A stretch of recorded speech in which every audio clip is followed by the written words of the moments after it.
Good morning, everyone, and welcome to Business Plan Basics. My name is Jestin-Knaus, and I'm WESK's Regional Manager. And today we are going to talk all about business planning. So I'm looking forward to this session, and we just have a little bit of instructions for you. As you can see, there is a chat box and also a Q&A box. So you can use the chat box for general comments, like letting me know if you can hear me, if your audio is okay, so please let me know. And then we can use the Q&A box for any questions related to today's presentation. So please feel free to submit your questions at any time. However, there's a lot of content. I'll do my best to monitor the Q&A, but we'll definitely leave some time at the end for Q&A. So don't be concerned, we will address your questions. The webinar is being recorded and will be available for on-demand viewing. You'll be receiving an email from us tomorrow around this time, actually tomorrow or maybe on Monday because today's Friday, and we'll have a link with the recording. Also, just to mention, I will show you, you can see that in the chat there, that if you would like to download the WESK Business Plan Guide and the cash flow template, you can go to WESK's website, wesk.ca/loan-workspace, and we have some documents there you can download, specifically, again, the Business Plan Guide and the cash flow template. If you're not able to do that, that's okay. Just letting you know that it's available for you. So let's see, I think we're ready to get started. So what I'm going to do is I'm going to put myself on, I'm not going to be on video.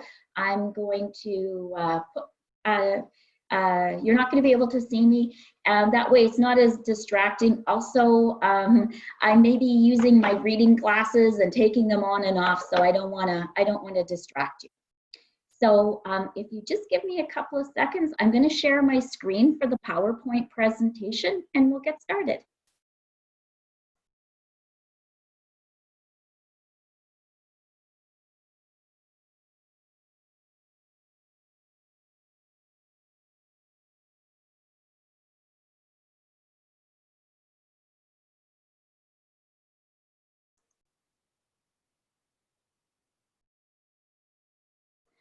Okay, so how does that look?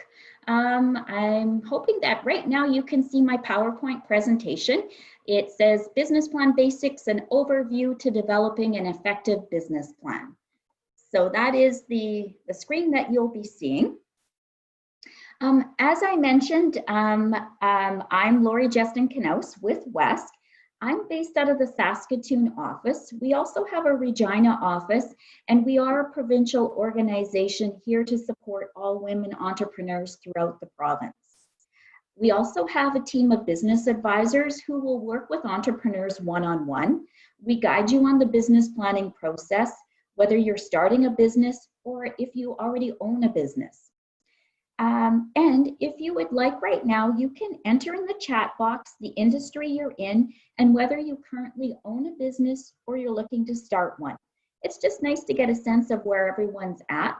So if you would like, please share that in the chat. And I'm just going to continue talking at this point, and then I'll just kind of go in and have a little bit of a peek at the chat in a second. Okay. Yes, I see Jamie's asked, will the PowerPoint be shared with the attendees? Yes, most definitely. We have somebody in marketing and writing, and let's see, who else? Oh, wellness and aesthetics, a founder of a nonprofit to assist older adults to age in place, accounting and bookkeeping, agriculture, environmental equipment manufacturing, environmental consulting, agriculture and food. Faith is starting her own HR consulting, yoga fitness. Jamie is in communications and printing design. Awesome. So as you can see, there is a lot of businesses. Oh, composting, food. Awesome. That is a very, very diverse group of entrepreneurs that we have today. Oh, and taxi and transport. So as you can see, there is a lot of industries, oh, cannabis and cooking as well. So thanks so much for sharing, everyone. It's nice to know that we have women entrepreneurs that are looking to start and expand businesses in all industries. And we're going to talk a little bit about industries. So let's get started. I'm just going to see here if I can change my screen. Yep, there we go. Perfect. Perfect. I'm just going to move over. So today's objectives. This is what we're going to be covering in today's webinar.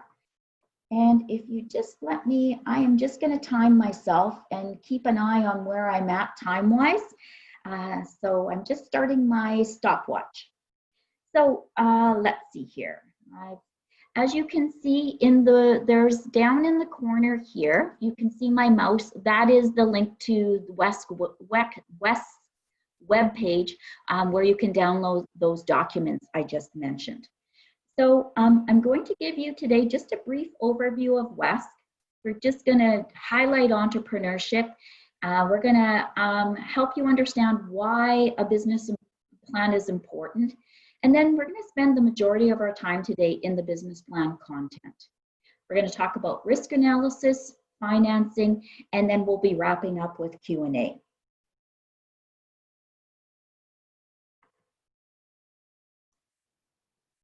Okay, so WESK, just for those of you who aren't familiar with our organization, we were established in 1995. This year we're celebrating 25 years. With COVID-19, our gala and celebration in May was halted due to the pandemic. However, I would just encourage you to take a look at our website next week. Every day of the week and maybe even multiple sessions, we're offering webinars, we're featuring entrepreneurs, the Jewels of Saskatchewan, the Champions for Change, some really, really interesting, awesome sessions. So please go to our website and sign up and partake in WESK's virtual business conference. So that is running next week, the 28th to October the 2nd. So we have over 900 members in Saskatchewan. I mentioned earlier that we do have 2 offices and we are federally funded by Western Economic Diversification. So our pillars of service. We have a team of business advisors, we have multiple learning and connecting opportunities, and also a financing program. So the business advisors can help you with the starting of your business, growing, or even if in the midst of operating, if you have any challenges. So we work with you one-on-one, and today we're talking about business planning. Your business advisor will guide you and support you through the business planning process. As for loans, we provide loans up to $150,000. And learning and connecting, we, like this webinar, have multiple seminars, workshops, our virtual business conference next week. Of course, with COVID-19, we've taken a lot of our programming and most of our programming actually, and we've converted it all virtually. So please check out our website and you will find all of the wonderful things that we're doing and how we're celebrating and featuring women entrepreneurs in our province. So entrepreneurship, what is entrepreneurship? So just to kind of get us thinking a little bit about it, I know that this is a very familiar term and most of us know and understand, but just really to highlight the fact that it's really about developing, organizing, managing a business, taking into consideration any of the risks associated with your business, and ultimately it's to make a profit. And there's a spirit, and we hear lots about the entrepreneurial spirit, but really, you know, it's varied and entrepreneurs are unique, but it is characterized by innovation and risk-taking. So you'll see that I have a link to Angela Duckworth, who's done some research on grit. And so I encourage you to check this out. We'll be sending you the link.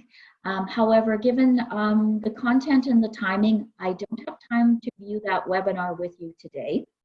But just to let you know that she talks about grit and perseverance and passion, and how that you need that drive and that passion to achieve your long-term goals. And research shows that the success doesn't depend on talent. It really depends on intensely focusing on that goal with passion and perseverance. So, like entrepreneurship, you're going into the unknown, there's no guarantees, and you're relying on intrinsic motivations. So you can see how important grit is to entrepreneurship. It's really the drive and the drive to achieve your goals and to continue on and never to give up, that perseverance. So that's a little bit about entrepreneurship. The next thing I just want to draw your attention to is the business model. So the business model is the design of the business, whereas the business plan is the document that describes the design.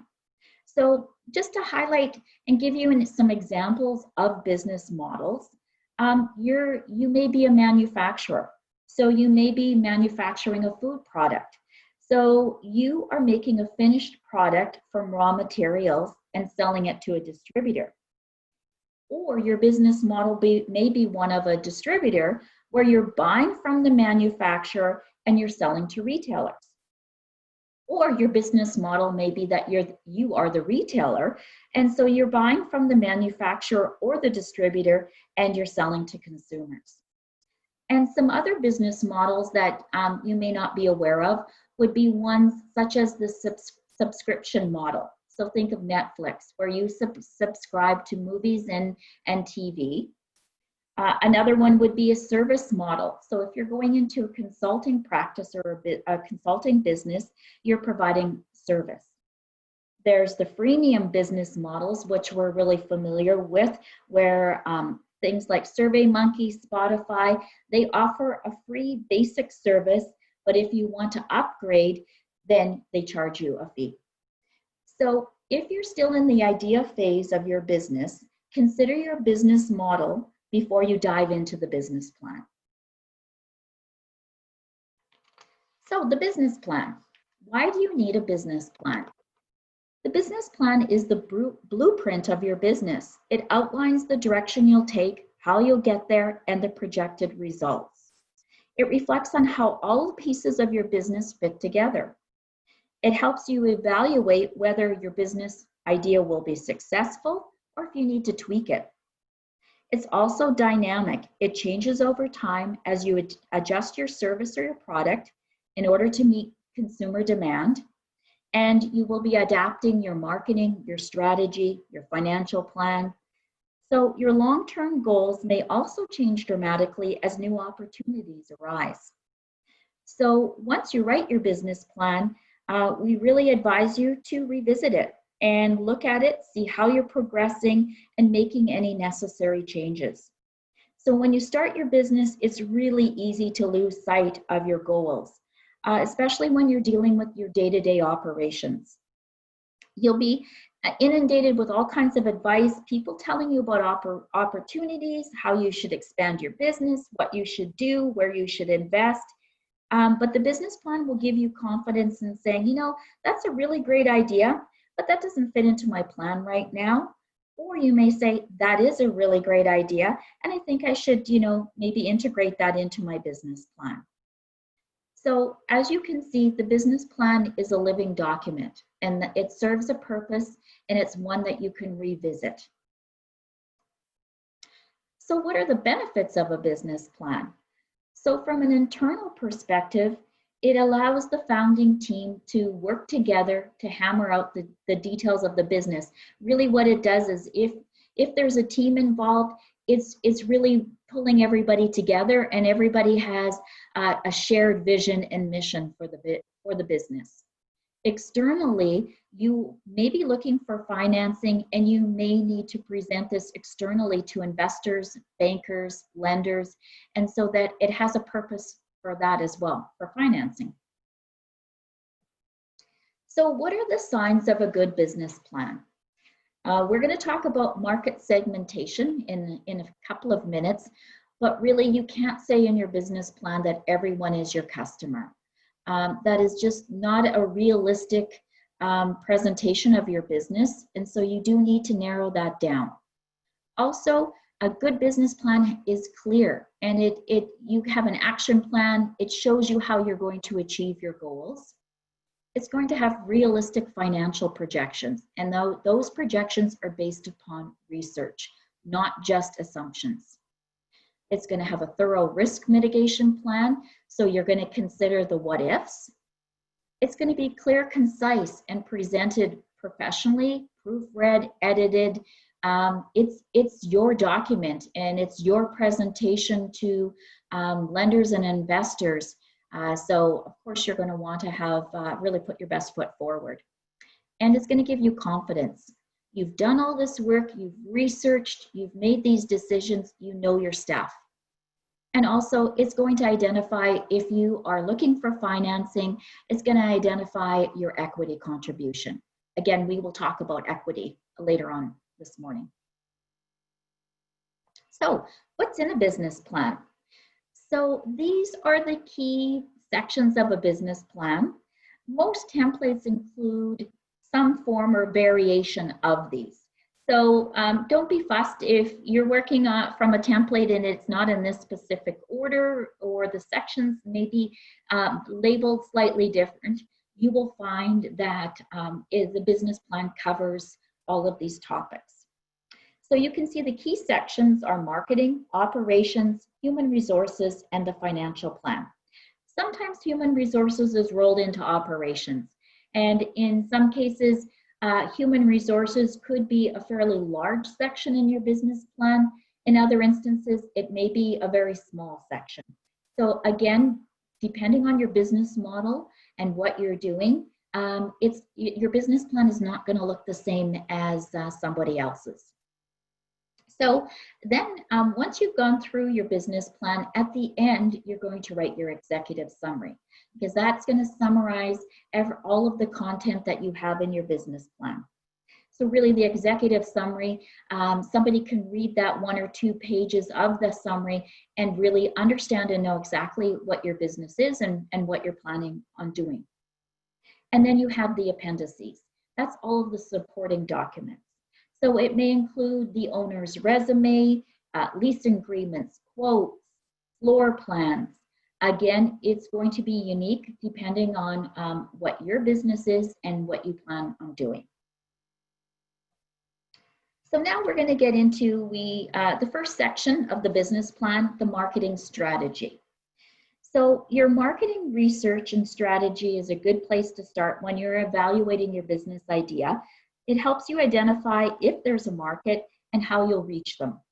The marketing strategy identifies your customers, competitors, and your market. It also outlines the methods you'll use to reach your customers. So if you look on the left-hand side is the market analysis. It's describing the who and the why. And then on the right-hand side, once you determine the who and the why, the marketing plan is going to describe the how. So the how is, how are you going to reach your customers? How are you going to sell your product? So as you can see, the strategy is asking those key fundamental questions: who, why, and how. And actually there's a what in there too. So now we're going to talk about these components in more detail. So starting off with the marketing analysis, we're going to look at the industry and market, then we're going to talk about competition, and then we'll talk about the customers. So we're going to talk about these in detail right now. So the industry. The marketing industry is a collection of businesses that are categorized by a specific business activity. So for example, you may be in food services, you may be starting a hair salon, a retail store, trucking. So as you can see this morning in the chat, when everybody was putting in their different business ideas, and you were basically identifying the industry that you were going to be involved in. We had food, we had transportation, we had wellness, we had aesthetics. So you are identifying your industry. If you see this, this document here, I'm not sure if you can see my mouse. This is from a government website. It's Canadian government, North American Industry Classification System. They've went and they've classified all industries. So the example we're giving here is in the arts, entertainment, and recreation. And here what we're looking at is the independent artists, writers, and performers. So that's a website. And if anybody needs to know how to find that, we can always, please reach out to us and we can give you a little bit more guidance. So the reason we're looking at your industry is because each one will have certain characteristics specific to that industry. So the industry trends, they're changes in the market, and they're important because they're sources of new opportunities or potential threats. So if we look at the movie rental industry, for example, a few years back, we were going to Blockbusters and renting movies. However, now Blockbusters no longer exists, and now we have Netflix and we're doing all of this streaming. So you can see that Blockbuster, when the online streaming came about, they didn't follow the trend. Perhaps they didn't think that this trend, the online streaming, was important and that it was the way of the future. So I didn't identify it as an opportunity. However, Netflix did. So you can see how important industry trends are and that you need to always be aware of what's going on in your industry. So other questions that you'll ask about your industry is, how volatile is the industry? Meaning, is there a lot of ups and downs? What are the barriers to entry? This means how difficult or how easy is it to enter in this industry? So you're a brand new company. Is it easy to get into your industry or is it difficult? So if we look at starting a casino, it's highly regulated with high capital costs. And so it has high barriers to entry. It's difficult to enter that industry. If you're in the retail space, and let's say you're starting up a clothing store, the barriers to entry are quite low. There's not necessarily high capital costs. It's not a regulated industry, so anyone who's interested in the retail in a retail store can start one. There's also regional trends to consider. So you need to know what's happening in Saskatchewan, in your particular target area, your city or your community, and or you may be looking at Western Canada. So you need to understand what's happening in your area, and also considering, is your market growing? What's the annual growth rate, or has your market slowed? So you can compare e-commerce to bricks and mortar bookstores, for example. You can see how that's an important factor. We also want to look at the critical success factors. So these are things that you have to get right in order to be successful and to grow your business. So for example, in the coffee and snack shop industry, you need to have access to a good workforce. You have to have cost controls, and you need to have market positioning and branding. Those are key. Those are fundamental for you to be successful. So as you understand your industry and kind of always keep an eye on it, you can see that you can get really valuable insight and you can identify opportunities. And that's what you need to do in order to be successful. So how do I learn more about my industry? Well, it's by doing research. So you can see there's an example of a report on the right-hand side of the presentation. It's the IBIS World Industry Report for coffee and snack shops in Canada. So you can reach out to Square One. Square One provides you with free marketing information and reports. And so we'll talk about some of the other reports that Square One provides. So Square One Business Resource Center here in Saskatchewan, you can phone and email them, and they will send you all kinds of market research and industry information. So great resource. I really recommend that you reach out to them. So There's two types of research, secondary and primary. Okay, so I see I might have a question here, so let me just pop over to that. Oh, yes. So Robin is saying trending information and stats that received from Square One are based upon pre-pandemic world. Yes. Any advice on how to get these insights in a rapidly changing world and uncertain future? It's likely a lot of industries have changed drastically in the last 6 months, and it's not reflected in these reports. That is a really, really good point. And I guess my suggestion would be is that, and we'll talk a little bit about this with your research. So depending on your industry, it would be monitoring your industry. So maybe your industry association. I find that I'm just really keeping tabs on a lot of the industries, and there's really good sources. There's webinars, there's all kinds of newspaper articles, and there's a lot of information from industry experts sharing what their predictions are in this pandemic world. And unfortunately, even the experts can't predict the future. They can use models and do research and give us some guidance as to what the future looks like. So really what it is at this point in time is just really keeping tabs on what's happening in the world and what's happening in your industry, and seeing if you can follow those reports. So I'll give you an example.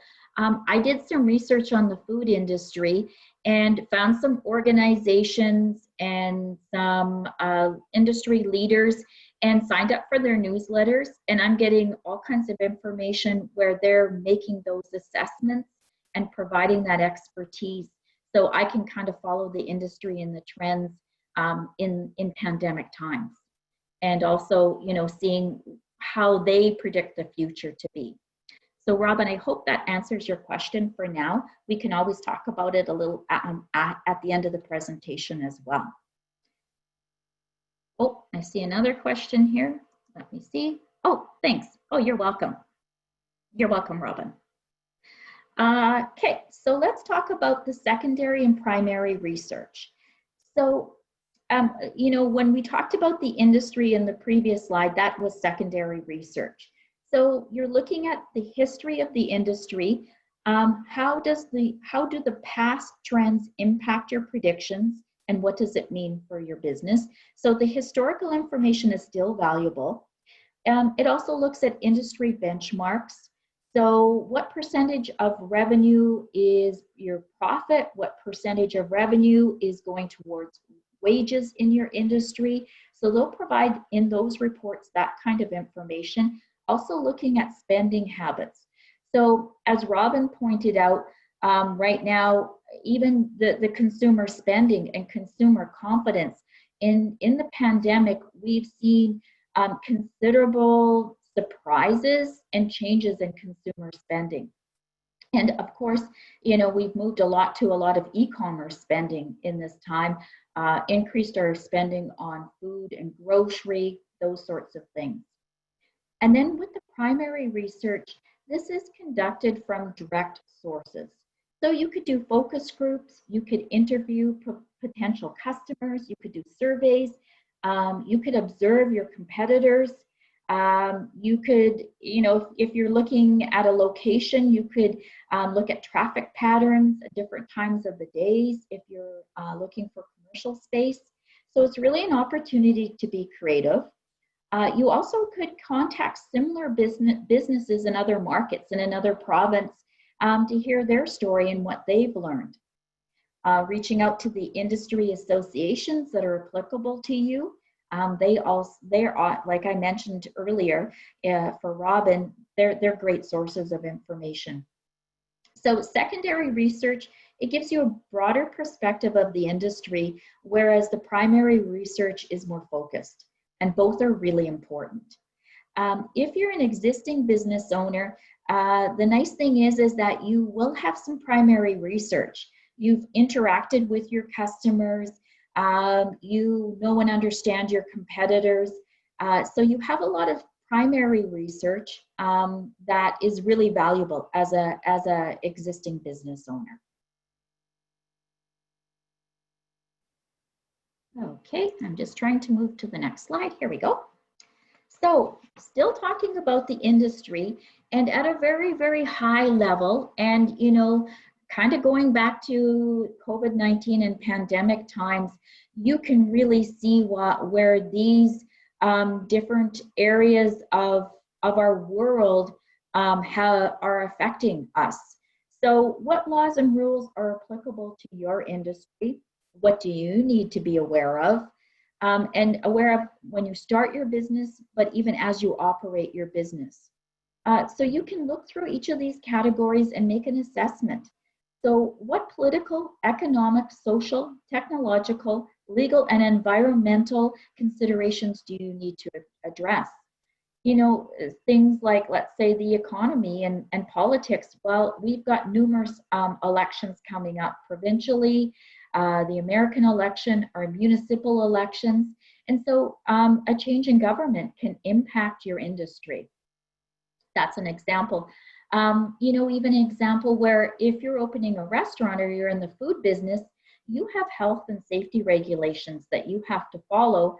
Whereas if I'm opening a clothing store or a skateboard shop, I don't have health and safety regulations as specific as somebody in the food or restaurant industry. So really taking these things into consideration, and again, always keeping a pulse on the world and what's happening, because you'd be surprised how things can really affect your business. So we've talked about industry. Now we're going to move on to the different types of markets. So markets are really a place where the buyer and sellers come together and they're exchanging goods and services for money. Your market, you're going to start with the total population. So I'm starting a business in Saskatoon or Regina or Yorkton or Swift Current. What's the total population? And then you're going to narrow it down into market segments. And there's different types of markets. Our more common ones are typically the consumer markets, where businesses are selling to consumers, or industrial markets where it's business to business. And then you have your local market, where I just mentioned your city or your town or your community. In your business plan, it's really important to define your geographical scope. So where are you located? And keeping in mind, if you're in a community, let's say Humboldt, so a larger city or town in Saskatchewan, take into consideration you have a trading area. So you will have the population in Humboldt, but then all of the surrounding towns and communities, you can ask Square One for reports based on a 30-kilometer radius, a 60-kilometer radius. And so then what surrounding towns and farms do you want included in your trading area? So if your city or your town's population is 5,000 or 10,000, the trading area could double or triple. It could be 20,000. So it's really important to define the geographical scope in your business plan. And then the market size. So this is where you've identified your local market, and then you're going to determine its potential size. So again, going back to that statement where your customer is not everyone, it's important to estimate your market size based on your customer. So we're going to talk in a few minutes about that customer. And then these reports that you see on the PowerPoint presentation, again, is information that's provided by Square One. So for example, if you're targeting seniors and you know your market area, you can find out how many people are in your market. So how many seniors are there? And if there aren't enough seniors in your market, then you're going to have to go back to the drawing board and you're going to have to revisit your business model and tweak it a little bit in order to understand the scope of the market size. And you might also want to take into consideration how many competitors there are who are taking up market share. Again, we're going to talk about competitors in a minute. So now that you know how many people are in your market, you can then try to estimate your potential revenue. So here's two tools. The first one being a forecasting tool for sales, and this is the bottom-up method. So you're going to use market research and analysis to help project sales. So forecasting is an educated estimate based upon the data that you've gathered in your market research. So, and I mentioned there's two ways. This is the bottom-up. Next slide is the top-down. So we recommend that you try both methods and then you compare the results. So the accuracy of your projections are reflected in the closeness of the two values from the bottom up and from the top down. So if there's a difference between the values, you're going to have to rework your calculations and your assumptions. So with this bottom up method, you start with doing primary research on your possible location. And then you are estimating the number who will enter your business and their average purchase, and then the number of the days that you're open. And then you can see in this example, number 8, projected total annual sales is 1.5 million. So now we have the top-down method, and this is where you're using secondary research. So you're looking at the number of people in your market area. Then you're estimating the percentage who would use a business like yours, the number of times that they would use the business per year, the average sale, and then you're taking into consideration the number of existing competitors. And of course, you can get that report from square one. And then you'll see what your sales are. And in this instance, this example on line 11, the projected annual sales are $125,000.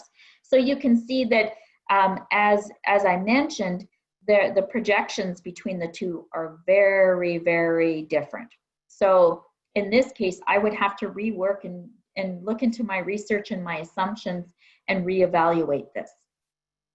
So these are two tools you can use, and this is for forecasting potential annual sales or projected annual sales. So now we're going to talk about competitors. So competitors offer similar products and services, and in that case, they're called your direct competitors.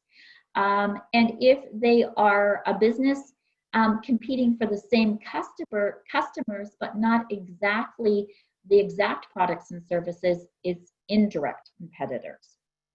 So in this example here, you can see that a direct competitor of TJ's Pizza would be Pizza Hut. An indirect competitor of pizza would be Fatburger, because it's satisfying the same need, but not the same product. So from a consumer perspective, they've got some money in their hand and they need to buy lunch.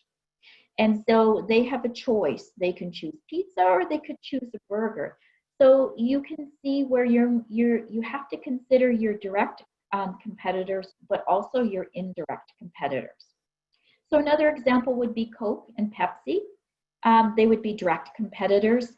However, purchasing milk or a milkshake would be an indirect competitor.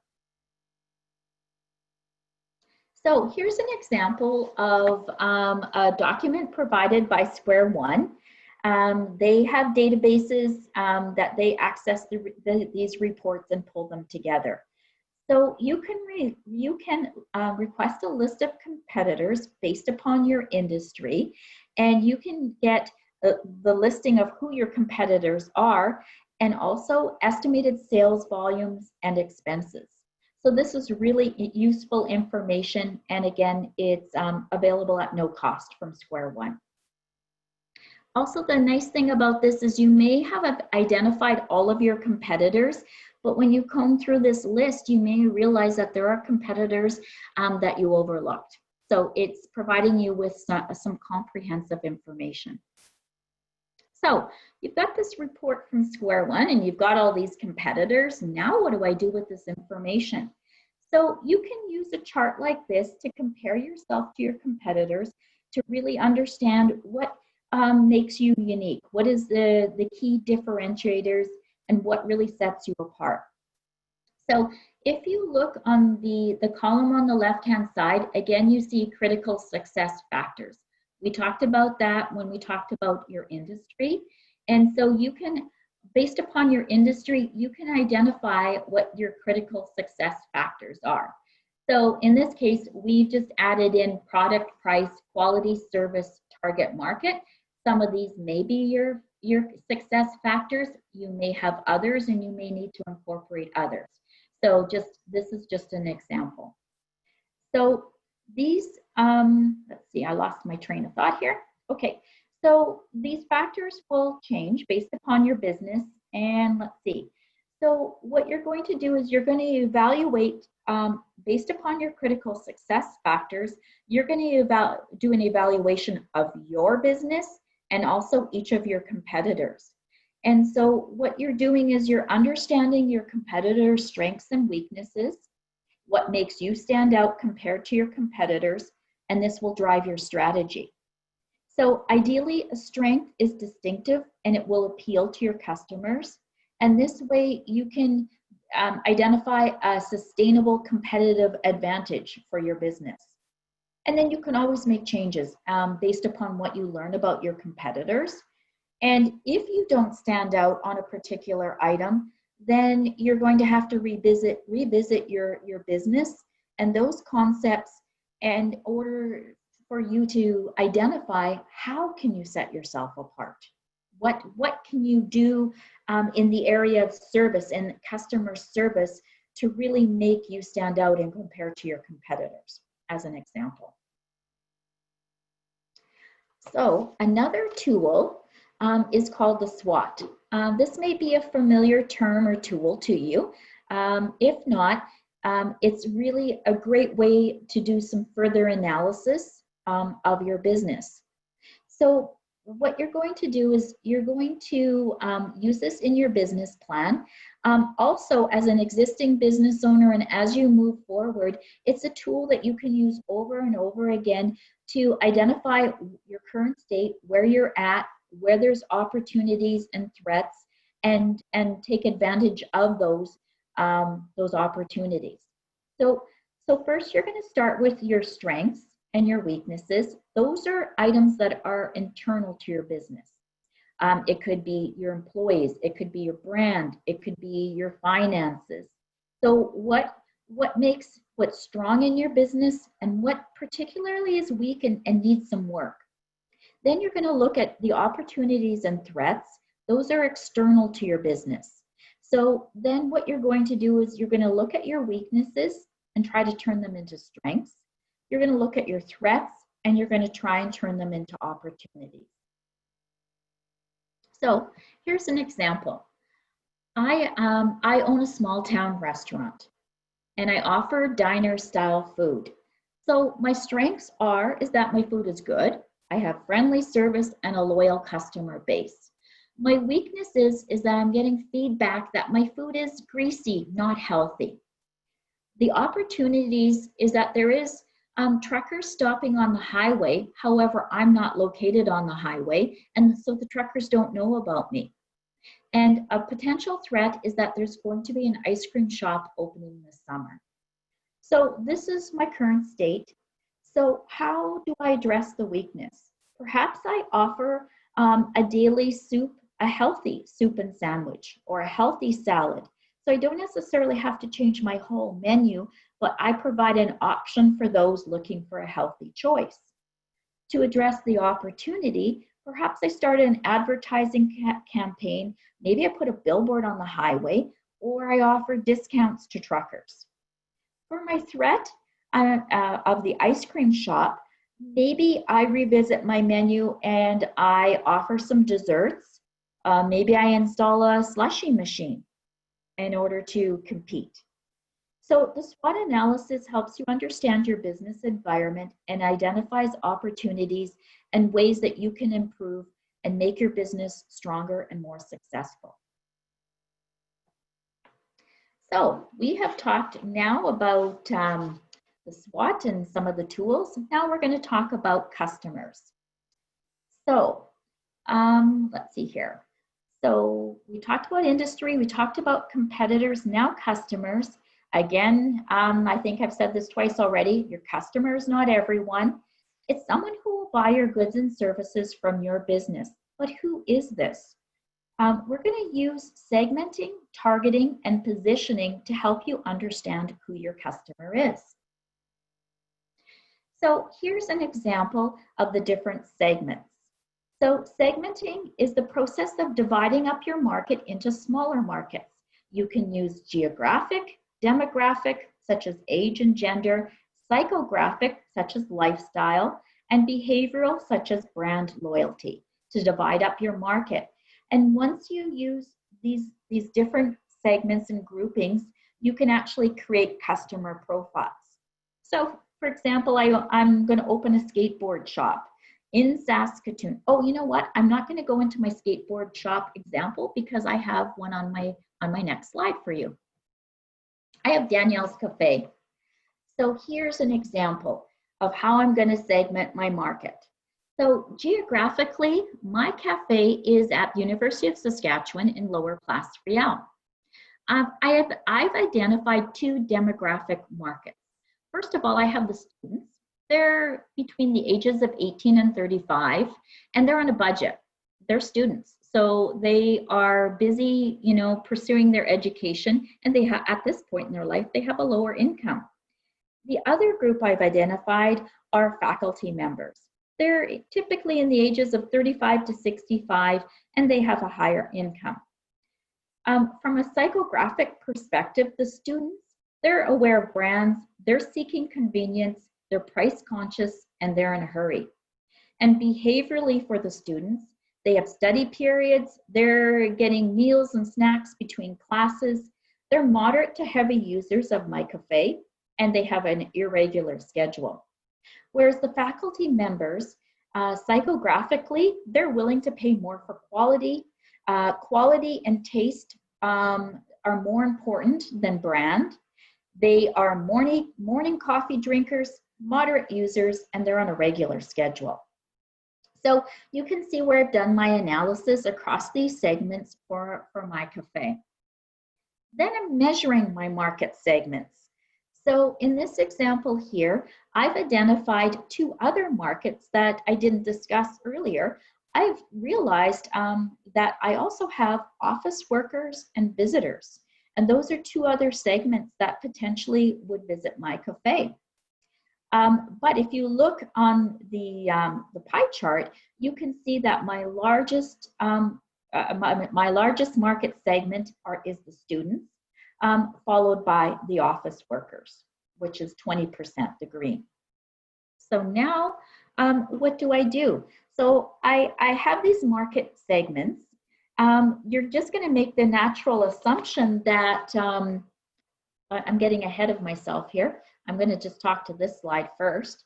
So with my market segments, I need to be clear and provide a description of each segment. I need to have something that's measurable. So am I able to measure the size of that segment?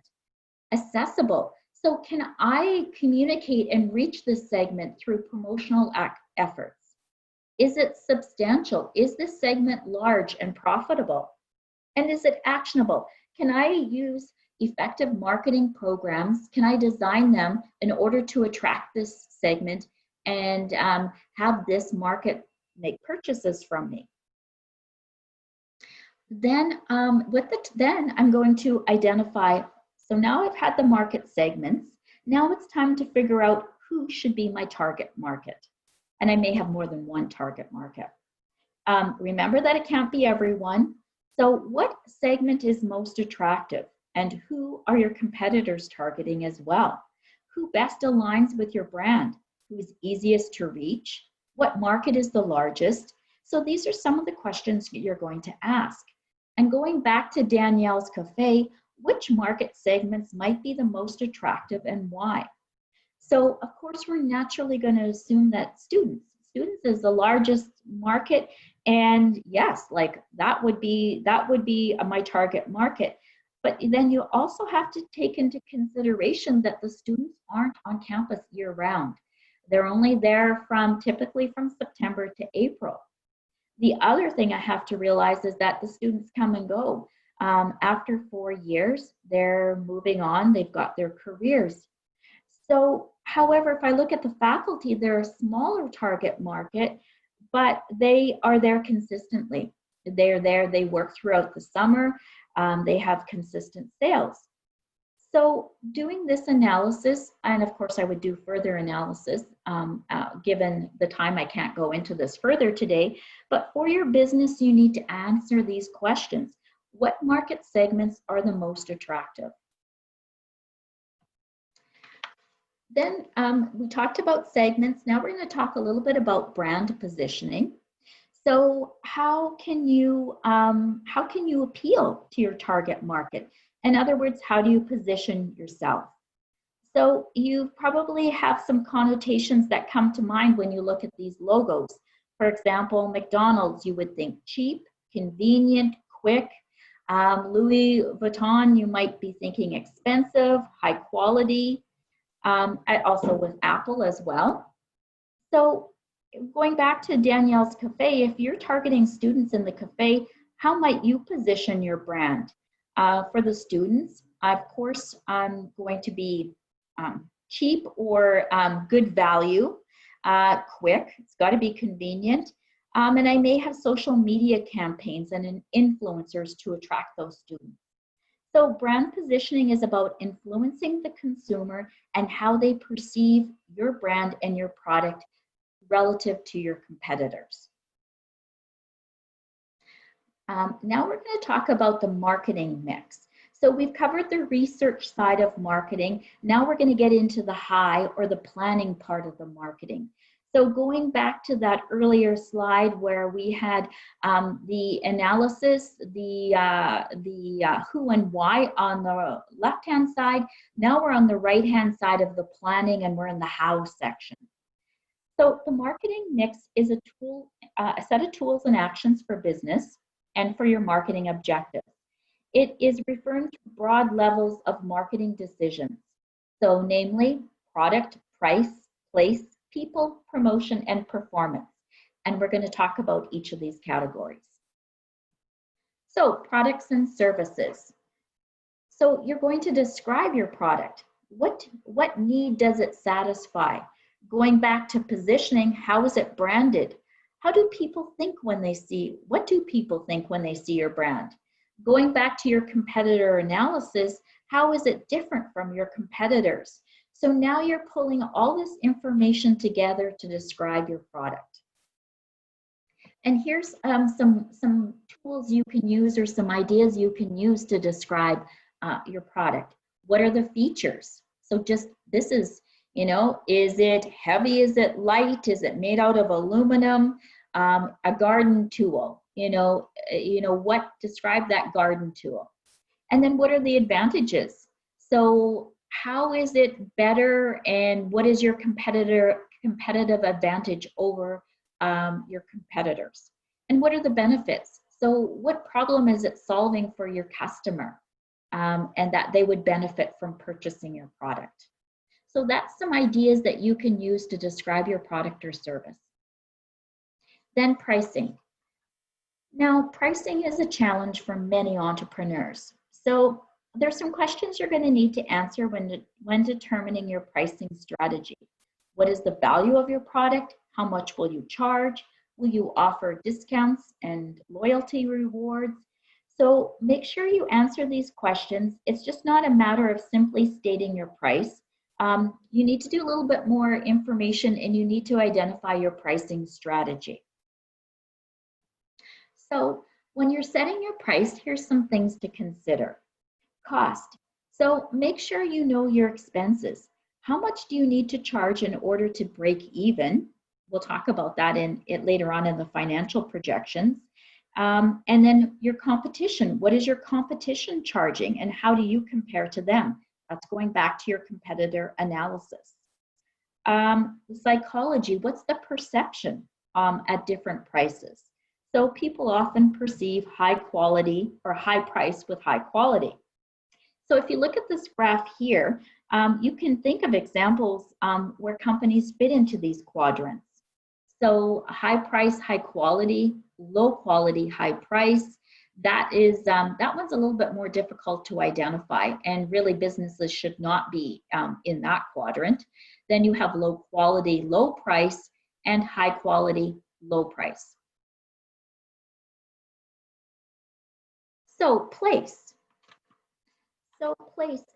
Here's some things to consider about your place.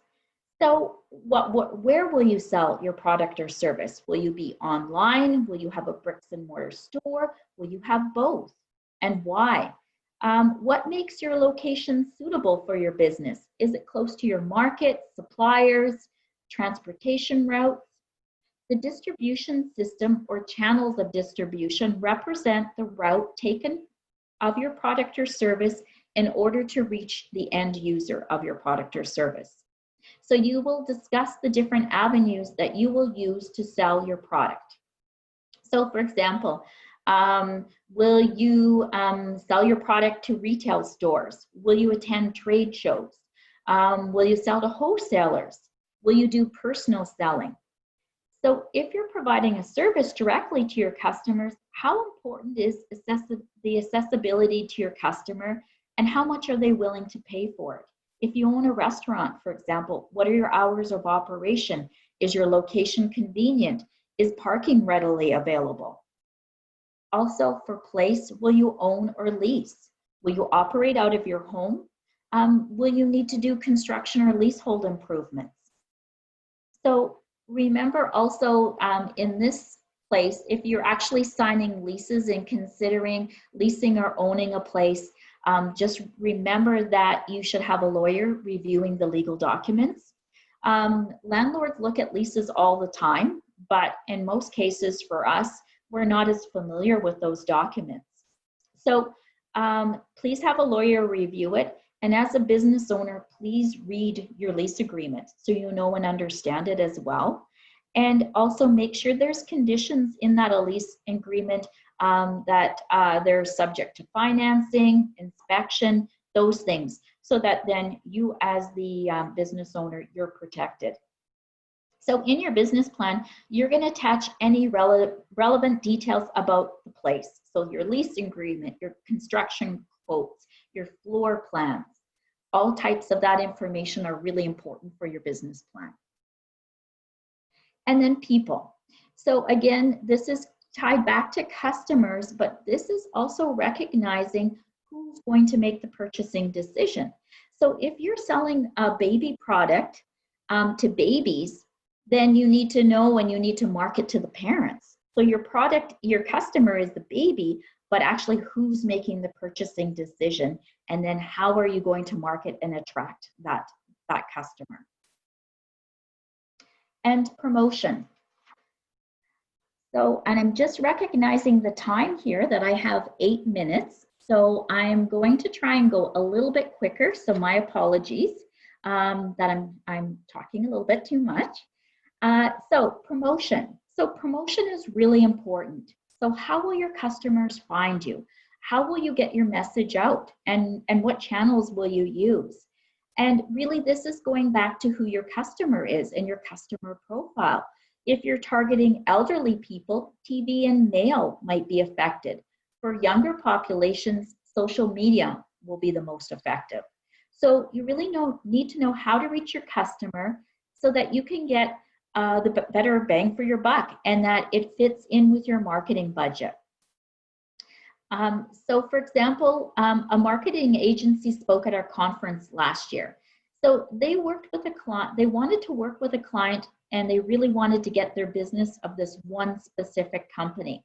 So the client poured their marketing budget into wrapping the elevator of where the decision makers went up and down. They used this elevator, and after a month, they got the business. So this is an extreme example, but it's really a matter of knowing who you want to target and focusing your marketing efforts. So it just illustrates how important it is to know who you want to target and how best to reach them. So in the business plan, there is a list of examples of promotional channels from, TV and print and outdoor ads to Instagram to networking and trade shows. So you'll find that in the business plan. And then finally, with the marketing mix, it's really important to measure your marketing efforts. So then you know how effective they are, and also knowing that if you're utilizing your budget effectively as well, and you're achieving your goals. So there is a few types of performance goals in marketing. One would be your purpose is to create awareness. Your customers need to know about you and know that you exist. You need to attract new customers. You may want to develop your corporate image, and you may want to establish repeat customers. So then you're going to track and measure. So you're going to define what channels you want to use. So is it email? Is it social media? Then you're going to measure using Google Analytics or the social media likes and analytics, maybe using promotional codes, those sorts of things. And then, so just to wrap up this section on marketing, if you need more help with this, please reach out to a WESK business advisor. And also, we do have an all access expert program at WESK. And you can see it on our website. We have teams of experts. So if you need a lawyer to review that lease agreement, if you need to talk to an accountant, if you need marketing help, and even HR. So go have a look, and you can access experts to help you with some of this information. Now we're getting into the operations plan. So you can see your operations plan is including quite a few things. And of course, this will vary considerably depending on your business. So just a couple things I want to draw your attention to is capacity. That's down on the bottom, capacity and scalability. So by capacity, I mean, how many items can you produce? How many classes can you teach? How many clients can you serve? And so in your business plan, it's really important to consider your maximum capacity.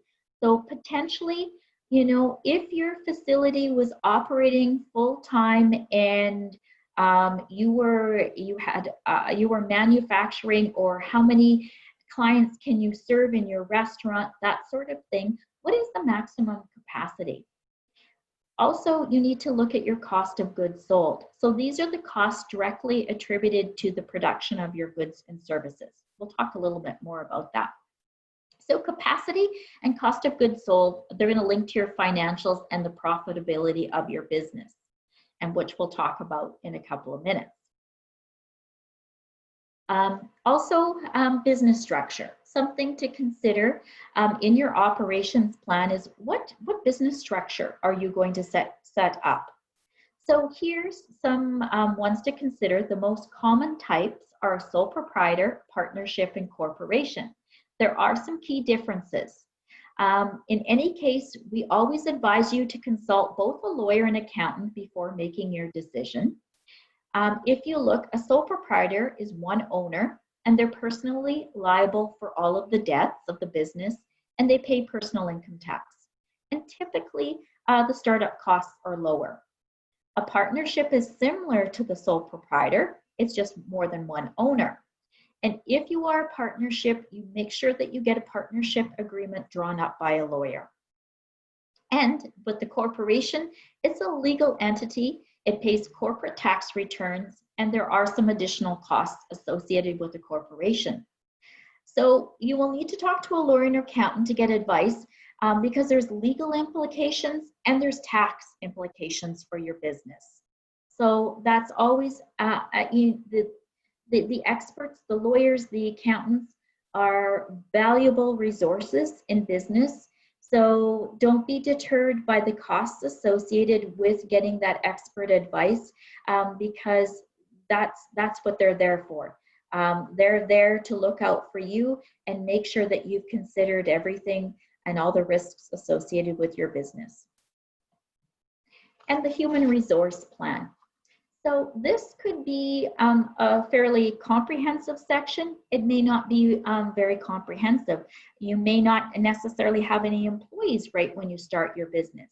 However, if you do have employees, there's things to consider. Make sure you consult the Labor Standard Act, you understand OH&S regulations, all of the source deductions that you need for your employees, CPP, EI, workers' comp, and also consider your growth strategy and keep in mind that the first people you hire could be the ones that you rely on to help grow your business. Questions: how will you find employees? Do you know what the rate of pay will be? Do you have job descriptions? Do you have an employee manual? Often entrepreneurs find hiring the first employee a really big learning curve. So don't be deterred. You're not alone. You can reach out to your WESK business advisor and have those conversations. And the ownership and management plan. As the owner, you are key to your business. So funders and lenders, they want to know who you are and your background and how that relates to your business. So you should include your resume and any other owner's resume in your business plan. Professionals are really important. Again, indicate in your business plan who your accountant and lawyer, who are they, and any other professionals. So if you don't have an accountant or lawyer, it's okay, shop around. Ask questions, ask your network for referrals, and treat it like an interview. Interview your accountant or lawyer. You have to make sure that you can communicate effectively with your lawyer and that it's going to be a good relationship moving forward. Also, bookkeepers are really helpful. Ensure, with bookkeepers, you need to spend time on your business that you're good at. And leave the bookkeeping up to the bookkeepers. So your bookkeeper and your accountant, they should talk to each other and work together. Just wanting to also add for our owners, mentoring and networking is really important. You need to find a group of people who understand what it's like to be an entrepreneur and be a part of that community. At WESK, we provide lots of mentoring and networking opportunities for entrepreneurs. And so please check out our website. Unfortunately, a lot of our networking opportunities right now are virtual. However, we will resume with those face-to-face events when the government and the health authority deems it's safe to do so. So the financial plan. I will take about 2 or 3 more minutes of your time, and I'm sorry I've gone over an hour. So if you just give me a couple more minutes, because actually the financial plan is really, really important.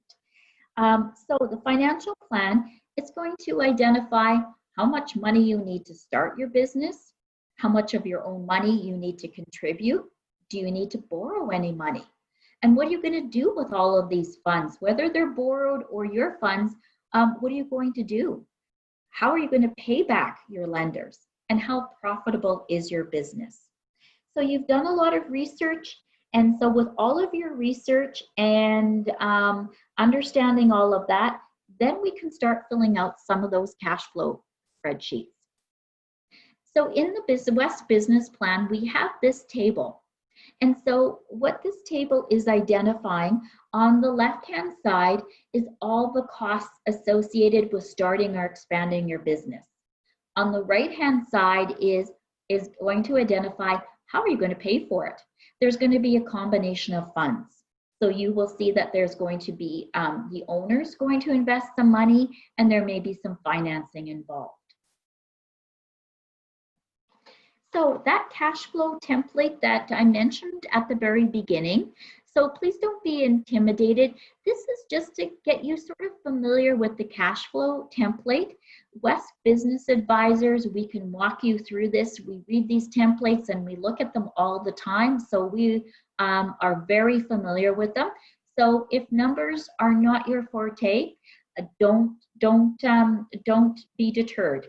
It makes sense and it's very easy to use. So you can look down here. We are looking at the monthly cash flow year 1. And this is showing us in year 1 of your business, these are all of your startup costs. So for example, purchasing equipment for $40,000, leasehold improvements are $20,000, I'm going to spend $500 on marketing and rent. First and last month's rent is going to cost me $10,000, etc.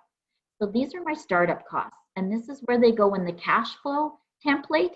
And just to let you know, what you talk about in your business plan is linked with all of the numbers in your cash flow template. They're linked.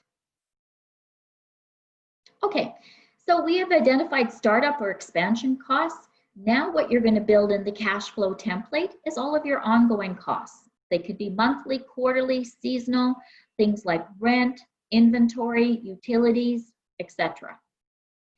In the cash flow template, now we've moved into the monthly income statement, year one, and now we're putting in all of our expenses. So for example, here's my rent.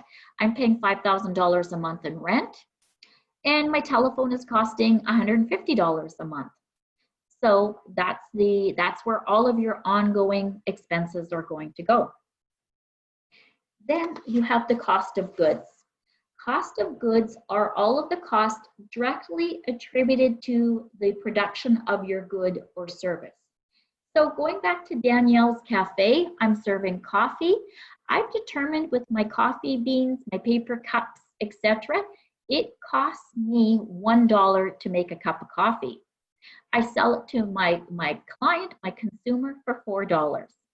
So $1 divided by $4 is 25%. My cost of goods are 25%. I'm entering that into my spreadsheet. 25%. My food, I've determined, is 35% for cost of goods. Then I'm going to put in my revenue. So I'm projecting that my revenue for drinks, you can see this is not the same. This number does not say the same. For Danielle's Café in January, I'm just opening my doors, getting started. Things are a little bit slower. So January is $5,000. As I become more known, my sales are going to increase. And then you'll notice that in the summer, May, June, July, August, sales decrease because the students have left campus. So you can see I have seasonality built into my sales. And then net income. So at the bottom, your net income is taking your revenue, subtracting all of your expenses, and determining if you have a net income or you have a net loss. In some of these instances, I have a net loss. When you're a startup in your first couple of months, you may have a net loss. And then my sales are, I have a positive net income, and then again, a negative net income. So, I'm sorry, just let me get caught up here. So we've talked about sales, we've talked about cost of goods sold, startup costs, our ongoing expenses, and the net income. So those are pieces that are in those spreadsheets. And when you're filling out your cash flow, you're trying to be as accurate as possible based upon the information and understanding that you have. So we're using all of this information in your business plan. And so just remember, you're not alone. When you're working on your financial plan, you can reach out to a business advisor to help you. And then just touching on break even. Basically, break even is all of your sales that you've generated from your business equal all of your costs. So all of your, they equal, so you're breaking even. But typically in businesses, as you become more and more established, of course you want your revenues to exceed your costs. But at a minimum, in your first year of business, you're going to want to break even. The nice thing is the cash flow template that you download from WESK's website, it calculates the break even for you. But it's just a concept for you to understand that that analysis takes place and that you need to understand the concept. And then risk analysis.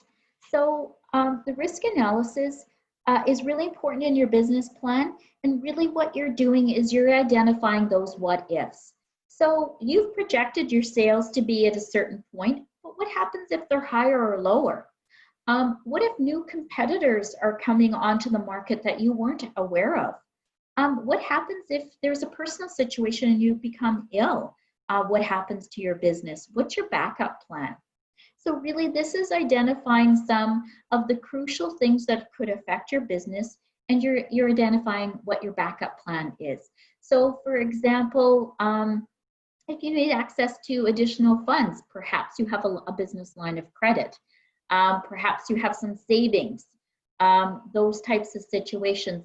So you want to talk about these in your business plan. It's more important to talk about them than ignore them. The lenders will appreciate the fact that you've actually thought through these scenarios and that you have a plan in place. And then financing. So how much money do you need to contribute? So for most financial institutions, most programs require equity from the owner of 10 to 20% of the total value of the business startup or expansion costs. So one strategy that you could use, and perhaps let's say your project costs are too high and you don't have enough equity, is to scale back. Maybe you align the scale and growth of your business so that it's manageable. So taking that into account. And then sources of financing.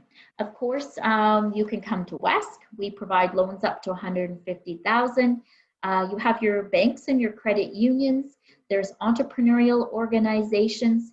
There are government grants. You go to the Canadian federal government's website and they will list the grants that are available. And then some of the entrepreneurial organizations, BDC, Business Development Bank of Canada, Futurepreneur, Steve, Clarence Campo, and those are some that are available for you to check out. And then financing. So just to let you know, I just have, this is my, I have one more slide after this, so I am wrapping up. So what do the lenders look at? They do look at your personal credit history. So they will check, when you apply for a loan, they're going to check your credit history. And you can also check your own as well. At WESK, we do look at credit history, but we don't necessarily have a point where it's a yes or no. We really look at your business plan. We look at you and your situation, and it's more comprehensive. So all that I say is that if you're looking for financing and you're not sure about your credit score or if it's satisfactory, please reach out to a WESK business advisor and have a conversation with us. We don't want you to be deterred when you think that your credit history is not sufficient. Have a conversation with us. The other thing lenders are looking at is the viability. So they're looking does this business have potential? Can it be profitable? And so that part is really important, is the viability of the business. How well thought out is your business idea? And what are the chances that it will succeed? Again, going back to management and you as an owner, your experience and the supports you have in place are key. So they will look at you as an owner. Security, sometimes known as collateral. So they're going to look at your business assets and your personal assets to secure the loan. And again, the equity contribution. So you will need to contribute some money towards your business, and that's called equity. And then just to let you know, at WESK, if you're interested in talking about financing with us, we'd be more than happy to sit down and talk with you. We look for a completed business plan. And remember, we have business advisors that will help you with that process. There's some other documents that we'll ask you to fill out. Of course, you need to be 18 and older, and the business must be women-owned and controlled. And so that is it for my webinar presentation. I have 10 tips for you. Have a business plan and revisit it. Have those professionals and those relationships with your banker, your accountant, your lawyer. Read the fine print. As an owner, you need to read the fine print. Seek out other entrepreneurs, be a part of the community, join a mentorship group. Take time to work on your business and not in it. Your employees are your best asset, so empower them. Have fun and enjoy living your dream. So thank you very much for attending today's Business Plan Basics. If you have any questions, I will take them now. I apologize for taking more of your time. And so if anyone needs to leave right away, please feel free to do so. And I will just stay here for a few minutes to answer any questions. Again, thanks so much for taking time to listen about business planning. At WESK, we love it. We love to talk about business plans. Reach out to us. We'd be more than happy to share our knowledge and skills with you. Thank you.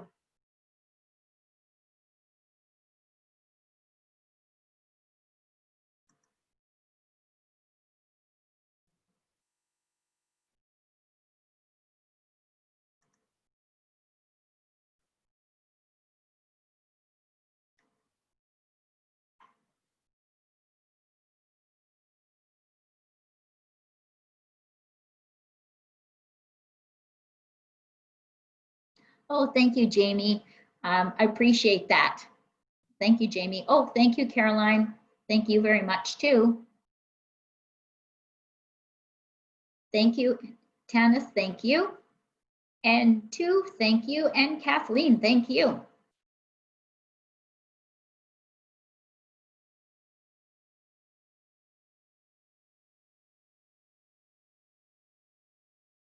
Oh, Caitlin, that's good. Thank you.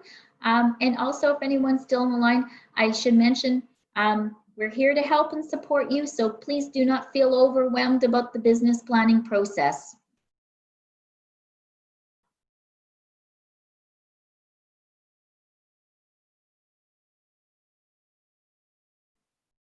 Oh, you're welcome. I'm going to probably not say, is it Natalie? No, I'm probably saying your name wrong. So, but thank you very much.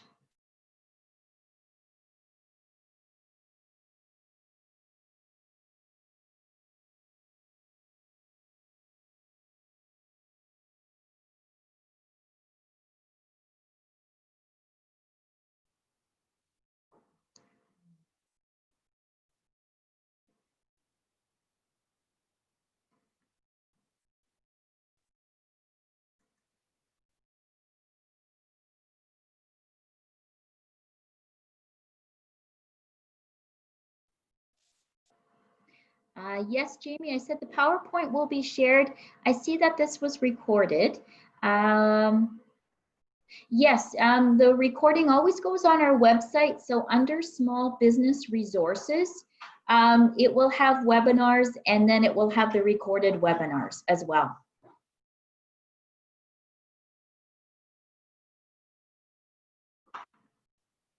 You're welcome.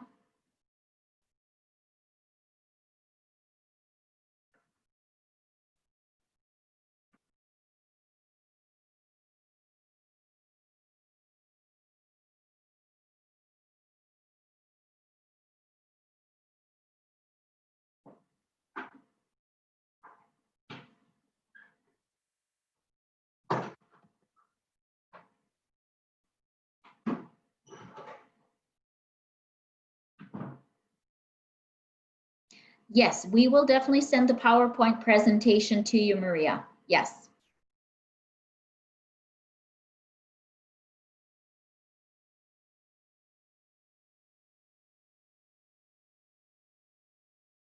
Oh, you're welcome.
All right, it doesn't look like there's any more questions. Are we good to end the webinar here, Laurie? Yes, I think. And so, Josie, I kind of figured I'd go over